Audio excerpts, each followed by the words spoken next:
नमस्कार दोस्तों, आप सभी का स्वागत है मेरे टीम जानकारी यूट्यूब चैनल पे। आज हम नए टॉपिक के साथ आए हैं जो ज्योग्राफी का नया टॉपिक है।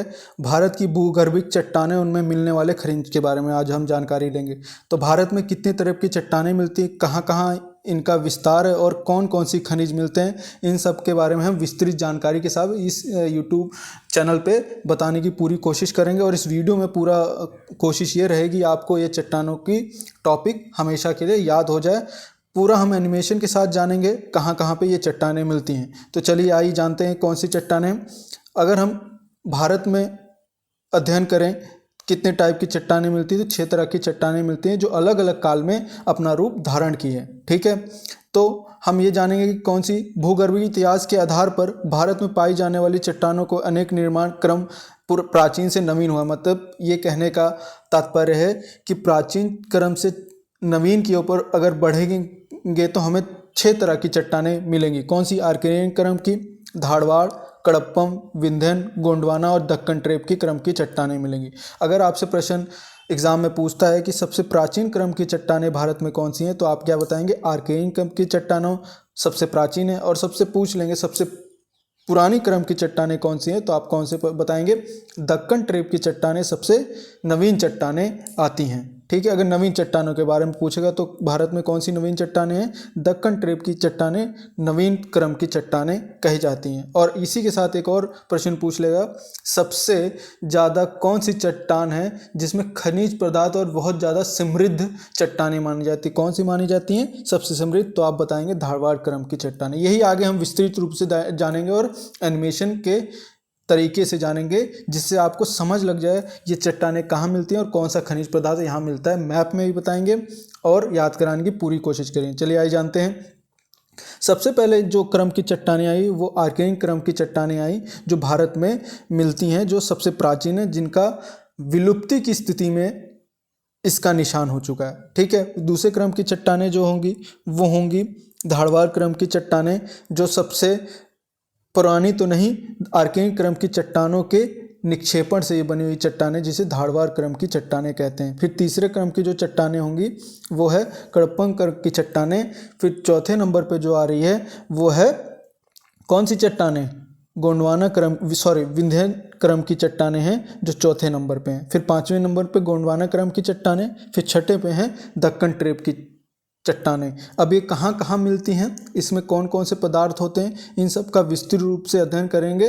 किसमें? एनिमेशन के माध्यम से, जो भारत के रूप में बताने की पूरी कोशिश रहेंगे। ठीक है, चलिए जानते हैं। ये भारत का मैप है जिसमें हम बताएंगे सर्वप्रथम कौन सी चट्टानें। अगर हम आर्कियन क्रम की चट्टानों के बारे में बात करेंगे तो सबसे प्राचीन है, इसके बारे में जान लेते हैं क्या है।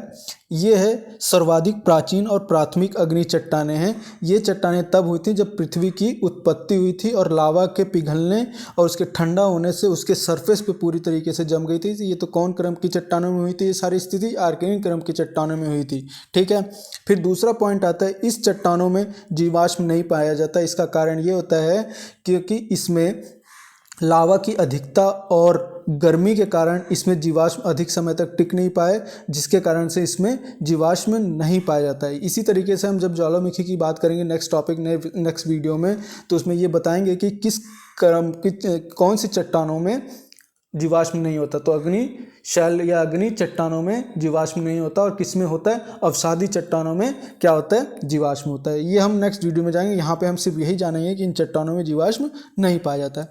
वर्तमान में इसकी स्थिति क्या है? रूपांतरित के कारण इन चट्टानों का मूल रूप नष्ट हो चुका है। इस अधिकांश रूप से ये चट्टानें विलुप्ति की स्थिति में है, बहुत कम जगह पे इनका विस्तार है। ठीक है, तो और कौन कौन सी चट्टानें आएंगी दूसरे नंबर पे, जान लेते हैं कौन सी है, कौन से दूसरे नंबर पे है। ये चट्टान है जो दूसरे नंबर पे है, धारवाड़ क्रम की चट्टानें हैं, जो धारवाड़ जिले के नाम पे पड़ा है। धारवाड़ की चट्टानें जो कर्नाटक में एक जिला का नाम है धारवाड़, वहाँ उस नाम से हमें धारवाड़ क्रम की चट्टानों का नाम रखा गया है, जो धारवाड़ चट्टानें। ठीक है, फिर यही इसी का थोड़ा सा अंश अरावली पर्वत के रूप में भी पाया जाता है।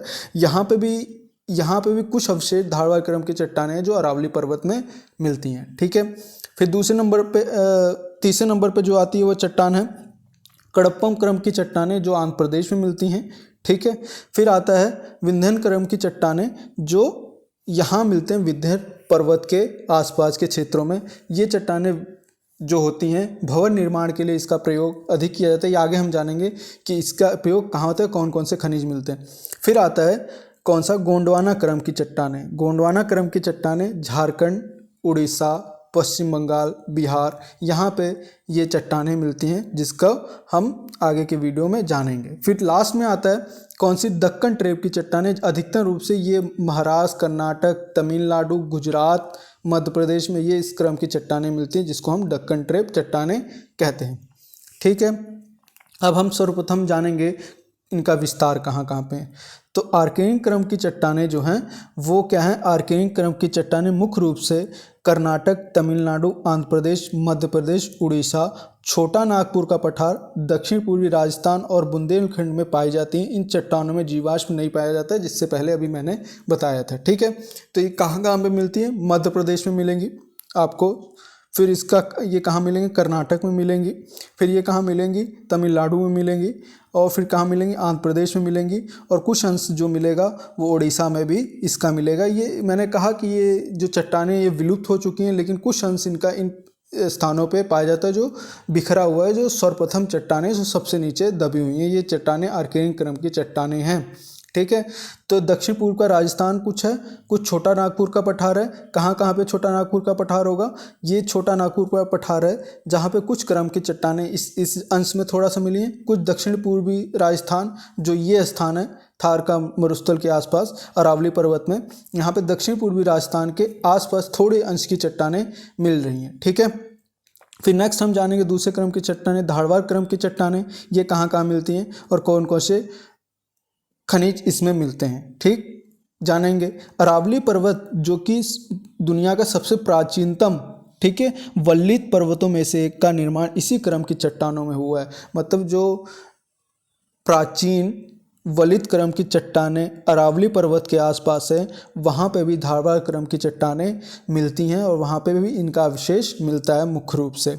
ठीक है, इन चट्टानों का निर्माण आर्केयन क्रम की चट्टानों के अपरदन और निक्षेपण से हुआ था। इसमें अवसादी चट्टानें, अपरदन और निक्षेपण का मतलब होता है एक स्थान से अपरदन, यानी उस चीज़ से टूटी हुई चीज़ अगर कहीं दूसरे स्थान पे जाके रुक जाए तो उसे अपरदन कहेंगे। निक्षेपण मतलब उसी स्थान से टूट के उसी स्थान को विस्तृत रूप देना है तो उसे निक्षेपण कहते हैं। तो दोनों शब्द में आपको अंतर समझ लग गया होगा। तो आर्केयन क्रम की चट्टानें का निर्माण, उनकी निक्षेपण और अपरदन से धारवाड़ क्रम की चट्टानों का निर्माण हुआ है, इसलिए हम इसे हम अवसादी चट्टानें भी कहते हैं। तो याद रखिए, धारवाड़ क्रम की चट्टानों को हम अवसादी चट्टानें भी कहते हैं। ठीक है, फिर आता है धारवाड़ क्रम की चट्टानें आर्थिक रूप से बहुत ही महत्वपूर्ण है, क्योंकि अधिकांश धात्विक खनिज इसी क्रम की चट्टानों में मिलता है। अब लास्ट क्वेश्चन मैंने पूछा था, सबसे समृद्ध कौन सी चट्टान होगी। अगर आपसे प्रश्न पूछा जाए सबसे समृद्ध चट्टान कौन सी होगी, तो आप क्या बताएंगे, धारवाड़ क्रम की चट्टानें सबसे समृद्ध होती हैं। क्यों होती हैं हम बता देते हैं। कर्नाटक में धारवाड़ नाम का एक जिला है, ठीक है, उसके नाम पे ये चट्टानों का नाम रखा गया था। कर्नाटक में धारवाड़ सिटी है जिसके नाम पे धारवाड़ क्रम की चट्टानें रखा गया था। ठीक है, जो ब्लैक रंग से बताने की कोशिश की गई है। फिर जो यहाँ पे विस्तृत हुए अरावली पर्वत में कुछ चट्टानें हैं। ठीक है, अरावली पर्वत के आसपास धारवाड़ क्रम की चट्टानें हैं। फिर यहाँ पे दो ज़िले ऐसे हैं जहाँ पे धारवाड़ क्रम की चट्टानें मिलती हैं। एक धारवाड़ जिला है, एक बिलारी जिला है, एक शिमोगा जिला है, जहाँ पे धारवाड़ क्रम की चट्टानें प्रमुख रूप से मिलती हैं। ये धारवाड़ क्रम की चट्टानें सबसे समृद्ध चट्टानें होती हैं, क्योंकि इसमें इस कुछ प्रकार के खनिज मिलते हैं, जैसे लोहा, सोना, मैग्नीज, तांबा, टंगस्टन, क्रोमियम। इस तरह की चट्टानें जो होती हैं, इस तरह की खनिज होती हैं जो यहाँ पे मिलती हैं। ठीक है, फिर हम देखेंगे यहाँ पे दो कौन कौन से क्या हैं, दो तरीके से यहाँ पे कारखाने हैं। कौन से, एक कोलारा कारखाना कह सकते हैं, या हम इसको कह सकते हैं खनन का स्थान कर सकते हैं। यहाँ पे खनन होता है दो तरीके से, कोलार की एक खनन है और एक जगह नाम है घट्टी। ये दोनों एक कह सकते हैं ये खादान है जहाँ पे इसका ये इसलिए मशहूर है, ये सोने की उत्पादन के लिए, ये सारी चीज़ें सोने की खान के लिए ये दो चीज़ें मशहूर हैं। ये खान है, कोलार की खान और घट्टी की खान। ये कहाँ पे है, ये कर्नाटक में दो जगह हैं जहाँ पे इस तरह की खान है। और किसके लिए समृद्ध है, सोने की खान के लिए ये समृद्ध मानी जाती हैं, इसलिए धारवाड़ क्रम की चट्टानों को समृद्ध चट्टानें कहा जाता है। ठीक है, फिर तीसरे स्थान पे कौन सी चट्टानें हैं? कडप्पम क्रम की चट्टानें। कडप्पम क्रम की चट्टानें आंध्र प्रदेश के कडप्पम जिले में मिलती हैं। ठीक है, ये इनका विस्तार ज़्यादातर कहाँ है? आंध्र प्रदेश में है। ठीक है, इनका भी नामकरण जो है कडप्पम जिले के नाम से, जो आंध्र प्रदेश में, उसके नामकरण के आधार पर कडप्पम क्रम की चट्टानों का निर्माण हुआ है। इन चट्टानों में क्या मिलता है? बलुआ पत्थर, चूना पत्थर, ठीक है, संगमरमर, और प्रमुख रूप से यहाँ पे सोने की भी खान है, जिसका जो स्थान यहाँ पे आंध्र प्रदेश में, जैसे कि कर्नाटक में सोने की खान है, यहाँ पे सोने की खान के साथ साथ यहाँ पे प्रमुख रूप से जो विख्यात है वो है हीरे की खान। ठीक है, आगे हम जानेंगे आंध्र प्रदेश में इस जगह पे क्या कडप्पम क्रम की चट्टानें मिलती हैं। ठीक है, कडप्पम जिला एक है, उसके नाम पे इसका नाम रखा गया है। ठीक है, समझ लग गया। यहाँ पे एक गोलकुंडा की खान है, जो क्या हीरे की खान के लिए प्रसिद्ध मानी जाती है। ठीक है, समझ लग गया कडप्पम क्रम की चट्टानें। अब आता है चौथे नंबर पे विंध्यन क्रम की चट्टानें। ये कहाँ कहाँ पे मिलती हैं, तो विस्तृत रूप से हम जानेंगे। इस संरचना की चट्टानों का उपयोग इमारत व घरों के निर्माण कार्य में किया जाता है। लाल किला, जामा मस्जिद और सांची स्तूप जैसे कई ऐतिहासिक इमारतों का निर्माण इस संरचना में पाए जाने वाले लाल बालू पत्थर की चट्टानों से हुआ है। इसके अलावा चूना पत्थर, ठीक है, डोलमाइट आदि चट्टानों भी इसी संरचना में पाई जाती हैं। ठीक है, तो हम ये देखेंगे मध्य प्रदेश की पन्ना की खान और कर्नाटक की गोलकुंडा की खान, जहाँ से हीरा प्राप्त होता है। विंध्यन क्रम की चट्टानें भी यहीं स्थित हैं। तो दो तरह की चट्टानें आप याद, दो तरह की चट्टानों के साथ साथ हम याद करेंगे विंध्यन क्रम की चट्टानें और धारवाड़ क्रम की चट्टानों में क्या अंतर है। विंध्यन क्रम की चट्टानों क्या होती हैं, किस लिए मशहूर होती हैं? घर के निर्माण सामग्री के लिए। और कडप्पम क्रम की चट्टानें में जो खान है वो हीरे के लिए प्रसिद्ध है, और इस विंध्यन क्रम की चट्टानों में भी हीरे के लिए प्रसिद्ध मानी जाती है। और सोने के लिए सबसे प्रसिद्ध कौन सी मानी जाती हैं? धारवाड़ क्रम की चट्टानें। ठीक है, फिर हम जानेंगे ये विंध्यन क्रम की चट्टानें 3 स्टेट में, राजस्थान, ठीक है, यूपी और मध्य प्रदेश में ये चट्टानें विंध्यन क्रम की चट्टानें पाई जाती हैं, क्योंकि यहाँ विंध्यन श्रेणी पर्वत है जिसके नाम पे विंध्यन क्रम की चट्टानें का नाम रखा गया है, नामकरण किया गया है। ठीक है, विंध्याचल पर्वत श्रेणी के नाम पे विंध्यन क्रम की चट्टानों का निर्माण किया गया है। ठीक है, फिर इसमें हम एक चीज़ और अध्ययन करेंगे। यहाँ पे जो खान है, पन्ना की खान, वो हीरे के लिए प्रसिद्ध है, जैसा कि मैंने अभी थोड़ी देर पहले बताया था। हीरे की और कौन सी खान सबसे ज़्यादा प्रसिद्ध है? कहाँ पे है? कहाँ पे है? आंध्र प्रदेश में हीरे की खान है। ठीक है, फिर आता है ये कहाँ कहाँ पे इनका विस्तार है। ठीक है, ठीक, अब आता है पांचवा, कौन सा है?